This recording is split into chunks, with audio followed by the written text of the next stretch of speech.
مفتی صاحب اگر کوئی شخص کہے کہ نبی صلی اللہ علیہ وسلم نور ہیں بشر نہیں تو کیا کافر ہے؟ اگر کافر ہے تو آج مسلمانوں کی 90% اکثریت تو پھر کافر ہے۔ اگر کوئی شخص کہتا ہے کہ نبی صلی اللہ علیہ وسلم نور ہیں تو آپ ان سے پوچھیں اس کا مطلب کیا ہے۔ اگر وہ کہتا ہے ہدایت کا نور ہیں، لوگوں کو آپ صلی اللہ علیہ وسلم نے گمراہی کے اندھیروں سے نکالا اور ہدایت کی روشنیوں میں لائے، اس لحاظ سے نور ہیں، تو بالکل ٹھیک بات ہے، آپ صلی اللہ علیہ وسلم ہدایت کا نور ہیں، اللہ بھی ہدایت کا نور ہے، قرآن بھی ہدایت کا نور ہے، علماء بزرگان دین یہ سب نور ہیں، کیونکہ ان کے ذریعے گمراہی کے اندھیرے ختم ہوتے ہیں۔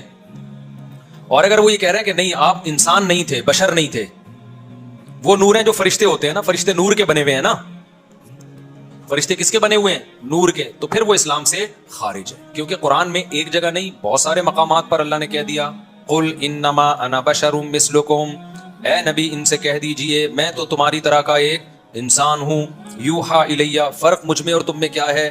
مجھے اللہ کا پیغام براہ راست مجھ تک پہنچتا ہے، تمہیں جو پیغام ملتا ہے میرے ذریعے سے، تو میں پیغمبر ہوں، میسنجر آف گاڈ ہوں، اس لیے میرا مقام بلند ہے، لیکن ہوں میں کیا؟ انسان، کھاتا پیتا بھی ہوں، نکاح بھی کیا، آپ کی اولاد بھی ہوئی، اولادوں کی اولاد بھی ہوئی، آج بھی سید دنیا میں ہے یا نہیں ہے؟ تو وہ بشر نور ہیں یا بشر ہیں؟ وہ سارے سید سارے انسان ہیں نا، تو جب وہ انسان ہے تو ان کے نانا بھی کیا تھے؟ انسان تھے، تو اس لیے 2 اور 2 4 کی طرح یہ واضح بات ہے، اس میں کوئی ٹینشن کی بات نہیں۔ سائے کا مسئلہ حدیث سے ثابت ہے، آپ صلی اللہ علیہ وسلم کا سایہ تھا۔ نہیں ایسا کچھ بھی نہیں ہے، سایہ تھا، صحیح مسلم کی حدیث ہے۔ تو اچھا بھائی دیکھو، ہم ایک دلیل کو دیکھ رہے ہوتے ہیں، دوسری کو سے آنکھیں بند کی ہوئی ہوتی ہیں۔ تحقیق کا یہ طریقہ نہیں ہوتا کہ ایک آنکھ بند کر لیں، آپ جو آپ کے فیور میں دلیل جاری ہے اس کو دیکھتے رہیں، جو آپ کے اگینسٹ جاری ہے اس کو نہیں دیکھیں۔ آج کل کے بعض اسکالرز یہ کام کر رہے ہوتے ہیں، جیسے روحانی عامل جو ہے نا، کوئی روحانی عامل کو میں نہیں چھوڑوں گا، جب دوسرے علماء ان کے خلاف بولنا شروع کر دیں گے تو میں چھوڑ دوں گا۔ لوگ کہتے ہیں آپ 4 شادیوں پہ بولنا چھوڑتے کیوں نہیں؟ میں کہتا ہوں میں اس لیے نہیں چھوڑتا کہ دوسرے بولنا شروع ہی نہیں کر رہے۔ بھائی 2 4 بھی ایسے اسکالرز پیدا ہو گئے جو 4 شادیوں پہ دے دنادن بولنا شروع کر دیا تو میں بولنا چھوڑ دوں گا۔ کوئی 2 4 تو ایسے پیدا ہونا جو بولیں، بول ہی نہیں رہے تو پھر مجھے مجبوراً سارا بوجھ میرے کندھوں پہ ہی ہے اکیلے، صحیح ہے نا؟ تو عاملوں کے خلاف جب دوسرے علماء بولنا شروع کریں گے تو ہم بولنا بند کر دیں گے، وہ بول نہیں رہے تو پھر میرے اوپر اکیلے پہ ذمہ داری آ رہی ہے۔ میں نے جو بھی اہل حدیث حضرات کے بارے میں کہا نا کہ افسوس ہوتا ہے، وجہ اس کی ہے کہ میں اہل حدیث نہیں ہوں، یعنی فرقہ اہل حدیث جو ایک مسلک اہل حدیث ہے۔ امام ابو حنیفہ اصل میں اہل حدیث تھے، قرآن و حدیث کو فالو کیا انہوں نے، تو جو امام ابو حنیفہ کو فالو کرتا ہے وہ اہل حدیث ہی ہے، سمجھتے ہو وہ کیا ہے؟ اہل حدیث ہے۔ تو سوال پیدا ہوتا ہے پھر اپنے آپ کو حنفی کیوں کہتے ہیں؟ بھائی حنفی اس لیے کہتے ہیں کیونکہ امام شافعی بھی قرآن حدیث کو فالو کرتے تھے، تو ان کو بعض لوگوں نے فالو کیا، تو ہم اس تحقیق پہ زیادہ اعتماد کرتے ہیں جو امام حنیفہ نے کی، اس کے بہت سارے دلائل ہیں۔ میں اگر حنفی ہوں نا تو علی وجہ البصیرہ ہوں، اندھا مقلد نہیں ہوں میں۔ ہم نے بہت ڈیپتھ میں جا کے فقہ حنفی کو پڑھا ہے، امام حنیفہ کے دلائل کو پڑھے ہیں، مدرسوں میں ہم نے 10 سال یہی کام کیا ہے۔ امام شافعی کے دلائل بھی پڑھے، امام مالک کے بھی پڑھے، امام احمد کے بھی پڑھے رحمہ اللہ، اہل حدیثوں کے بھی پڑھے ہیں، تو بہت گہرائی میں جا کے۔ تو علی وجہ البصیرہ ہمیں امام ابو حنیفہ کا منہج وہ قرآن و سنت کے عین مطابق نظر آیا ہمیں، باقیوں پہ ہم اعتراض نہیں کرتے، وجہ اس کی ہے کہ اختلاف اجتہادی ہے، اس لیے برحق ہم امام شافعی کو بھی سمجھتے ہیں، امام مالک کو بھی سمجھتے ہیں، تو ہمارا منہج اہل حدیث والا منہج نہیں ہے۔ اہل حدیث کا منہج یہ کہ ہر آدمی ڈائریکٹ قرآن حدیث میں ریسرچ کرے، چاہے اس میں صلاحیت ہو یا نہ ہو، یہ غلط ہے۔ اس سے امت شتر بے مہار یعنی بے لگام اونٹ کی طرح ہو جائے گی، اکائیاں پیدا ہونا شروع ہو جائیں گی، کوئی وہ فتویٰ دے رہا ہے کوئی یہ دے رہا ہے، تو اس لیے امت کو کسی دھارے میں لانا پڑے گا آپ کو، تو جس پر میں 20 دفعہ بیان کر چکا ہوں کہ اس کے بغیر امت جڑے گی نہیں اور ٹوٹ جائے گی۔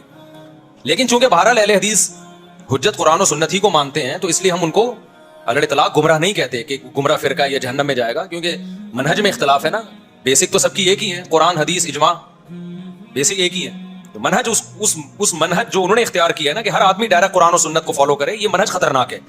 ہر آدمی کسی مجتہد کی رہنمائی میں کرے گا تو صحیح طرح چلے گا، ورنہ یہ غامدیت اور اس طرح کے فرقے قرآن و سنت کا لیبل لگا کے یہ پھیلتے چلے جائیں گے، ٹوٹتی چلی جائے گی امت۔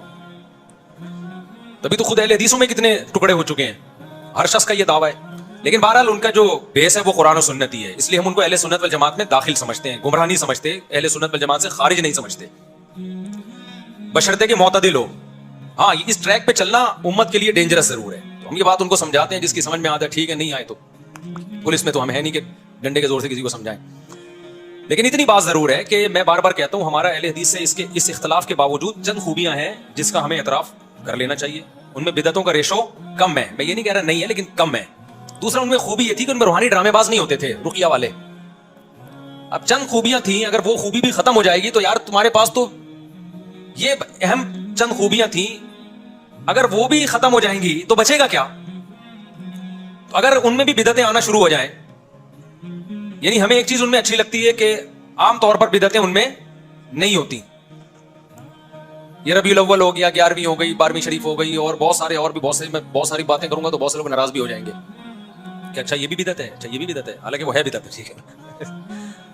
تو دوسرا ان میں یہ تھا کہ روحانی ڈرامے باز نہیں ہوتے تھے. تو اب افسوس کے ساتھ کہنا پڑ رہا ہے کہ اہل حدیثوں میں بھی جن چڑیل بھوت بھگانے والے نا شرعی رقیہ کے نام پہ عاملین آپ کو ملیں گے.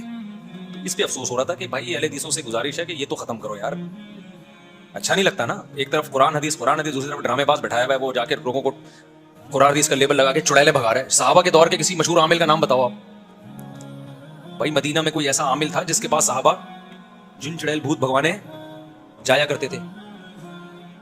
میرا خیال تھا. جزاک اللہ بھائی, اب پی سکتے ہو, ویسے بچی نہیں, میں آپ کے لیے منگوا دوں گا بعد میں. تو کوئی مشہور قوال تھا صحابہ کے دور میں, قوالی کہتے ہیں نا, سنت ہے یا اسلامی وہ ہے. تو صحابہ کے دور کے کسی مشہور قوال کا نام جانتے ہیں آپ؟ نہیں ہے نا, اس کا مطلب قوالی اسلام میں نہیں ہے, یہی مطلب ہوا نا. تو صحابہ کے دور میں بھی آپ کو روحانی علاج والے, نبی صلی اللہ علیہ وسلم پہ جادو ہوا تھا تو اللہ نے سورہ فلق سورہ ناس نازل کر کے کفایت کر دی کہ بس یہ پڑھ لیا کرو. تو خیر, اس لیے اہل حدیث حضرات کو چاہیے عاملوں کو بھگائیں.